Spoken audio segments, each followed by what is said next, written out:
என்கிட்ட வந்து உனக்கு வாழ்க்கையிலேயே ரொம்ப கஷ்டமான வேலை எதுன்னு கேட்டால் நான் இதை தாங்க சொல்லுவேன்.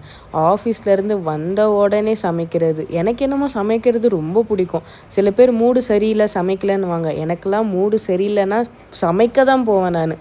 எனக்கு அதுதான் கொஞ்சம் சந்தோஷம் கொடுக்கும். ஆனால் வேலையும் போயிட்டு சமைச்சிட்டு பசங்களையும் பார்த்துட்டு இருக்கிறவங்களுக்குலாம் ஒரு பெரிய ஹேட்ஸ் ஆஃப்ங்க. எனக்கு என்னமோ அவ்வளோ கஷ்டம் இல்லை. ஆனால் இந்த சைடு 2 வேலையே எனக்கு நாக்கு தள்ளுது. சரி இது மாதிரி சமைக்கிறப்போ இந்த மாதிரி ஏதாவது ஒன்று பார்த்துட்டு செஞ்சால் தான் எனக்கு என்னமோ என்டர்டெய்னிங்காக ஜாலியாக போயிட்டு இருக்கும். வர வழியெல்லாம் வண்டி ஓட்டிகிட்டு வரப்போ என்ன சமைக்கலான்னு யோசிச்சுட்டே வந்தேன். அப்போ தான் இந்த சப்பாத்தியும் உருளைக்கிழங்கு குழம்பும் செய்யலான்னு சொல்லிட்டு பிளான் போட்டு வந்த உடனே ட்ரெஸ் எல்லாம் கலட்டில் வரும். கை கால் கழுவிட்டு வந்து எல்லாத்தையும் ப்ரெப் ஒர்க்லாம் பண்ணி வச்சுட்டேன்.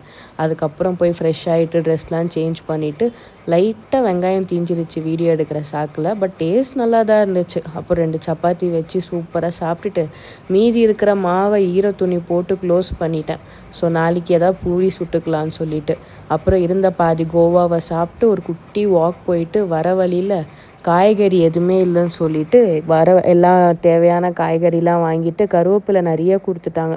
ஸோ இது எங்கள் அம்மா சொல்லி கொடுத்துட்ருக்கு. கருவேப்பிலை மேலே டிஷ்யூ வச்சா ரொம்ப நாளைக்கு வரும்னு சொல்லிட்டு. மறக்காமல் சப்ஸ்கிரைப் பண்ணிவிடுங்க. பாய்.